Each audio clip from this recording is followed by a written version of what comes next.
मेरा नाम राजीव है और हम लोग आज सबसे पहले डिस्कस करेंगे वो निफ्टी की बात करेंगे और फिर उसके बाद में अदर स्टॉक्स भी बात करेंगे। और आप जो देख रहे हैं इस चैनल का नाम है राजीव झा @2081।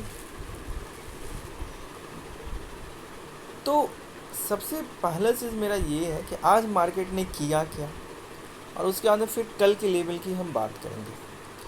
तो आज जो कल हमने डिस्कस किया था, कल हमने ये डिस्कस किया था कि अगर मार्केट का जो कल का जो हाई है, ये कल का हाई अगर आप बात करेंगे तो मार्केट का 25,400 ये 44 के अराउंड का मार्केट का हाई था।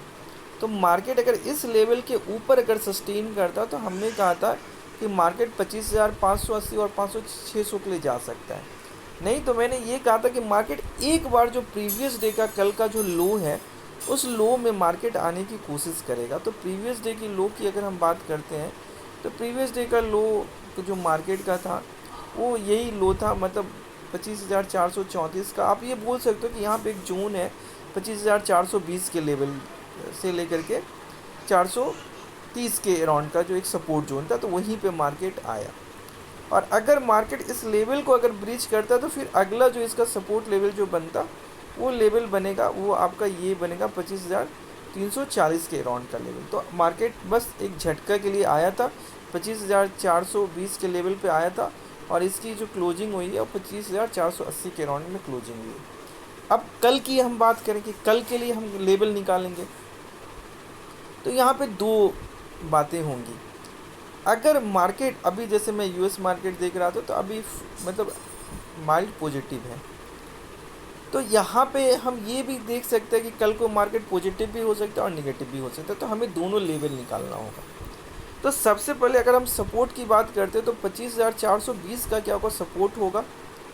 और अगर मार्केट उस लेवल को अगर ब्रीच करता है तो फिर नीचे में मार्केट जो है ना एक बार जो है ये आपका 25,340 का जो लेवल है यहाँ तक के लिए होगा। अगर मार्केट 25,420 के लेवल को अगर तोड़ता है तो अगर मार्केट 25,420 का जो लेवल है, अगर इस लेवल को अगर मार्केट सस्टेन कर रहा है और अगर 25,480 के राउंड में ही मार्केट घूम रहा है तो हो सकता है कि मार्केट एक बार कल फिर टेस्ट करने की कोशिश करेगा, वो 25,540 तक टेस्ट करने की कोशिश करेगा। तो ये जो लेवल जो हो गए ये हमारे अगले दिन के लिए हो गए। और अगर 25,580 के ऊपर सस्टेन कर रहा है तो पहला 25,540-50 का रेंज होगा रेजिस्टेंस का, और फिर उसके बाद में अगर हम बात करेंगे तो मार्केट में फिर ये जो होगा वो 25,580 से 600 का जो रेंज होगा ये मार्केट का रेंज बनेगा। ये तो हो गया निफ्टी का। अब जो हम बात करेंगे कुछ स्टॉक्स की बात करते हैं।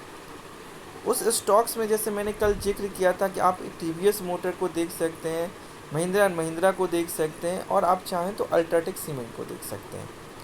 तो मैं यहाँ पे सबकी जिक्र एक एक बार मैं करूँगा। और सुबह में मैंने मैसेज कर दिया था कि सिरमा को आप देख सकते हैं क्योंकि सिरमा का जो है आपका आंध्रा में सबसे बड़ा यूनिट लग रहा है, तो सिरमा के लिए पॉजिटिव था। तो आज सिरमा में आपको आराम से 1-2% मिल गया होगा। और रिलायंस की अगर हम बात करेंगे तो रिलायंस आज फ्लैट था, टीवीएस मोटर भी आज फ्लैट था। लेकिन अगर आप बात करते हैं अल्ट्राटेक सीमेंट की तो अल्ट्राटेक सीमेंट चला था वो लगभग 1% आपका चला था। दोपहर में मैंने देखा था ये जब 12,480 के राउंड में था तब मैंने देखा था, और ये माइल डिप करके ये आपका जो है सो 12,460 के राउंड में आया था। बट एक्चुअली मार्केट में आज क्या था कि कोई बहुत अच्छा मोमेंटम स्टॉक्स में नहीं थे, तो इस कारण से मैंने उस पर ध्यान नहीं दिया। और मेरा ये कहना है कि अगर किसी दिन आपको नहीं समझ में आया तो आप उस दिन ट्रेडिंग मत करिए। या सुबह सुबह जो मैंने कॉल दिया था वो मैंने बायोकॉन का कॉल दिया था, हालांकि मैंने जब कॉल दिया था बायोकॉन का उस टाइम में बायोकॉन लगभग जो है सो आपका ये यहाँ पे मैंने जब कॉल दिया था तो उस टाइम में अगर आप देखेंगे तो बायोकॉन जो है सो आपका, मैं 5 मिनट के टाइम फ्रेम पे आता हूँ तो आपको फिर बढ़िया से आपको पता चलेगा। मैंने जब कॉल दिया था उस टाइम में बायोकॉन यहाँ पे था 377-78 रुपया तक था और ये गया था 379 रुपया तक गया था। बट मेरा टारगेट जो था वो 380-381 का था और मेरा 1 रुपये का स्टॉप लॉस था। तो 379 तक गया था, बट मुझे लगा कि ये 381 तक जाना चाहिए। 379 रुपये 50 पैसा तक गया था, और ये मेरा आज का स्टॉप लॉस जो है ये हिट हो गया। तो मैं यहाँ पे निकल गया, और मैं चाहता तो इसके कॉल में काम करता तो शायद मुझे 1 रुपये 2 रुपये 1 1.5 रुपये का मोमेंटम में मेरे को 50 पैसा मिल भी जाता। बट मेरा सीधा सा कहना है कि जिस दिन आपको चीज़ें नहीं समझ में आए, उस दिन आप ऑप्शन में मत काम करिए, कैश मार्केट में काम करिए, और स्टॉप लॉस हमेशा आप अपना फॉलो करिए।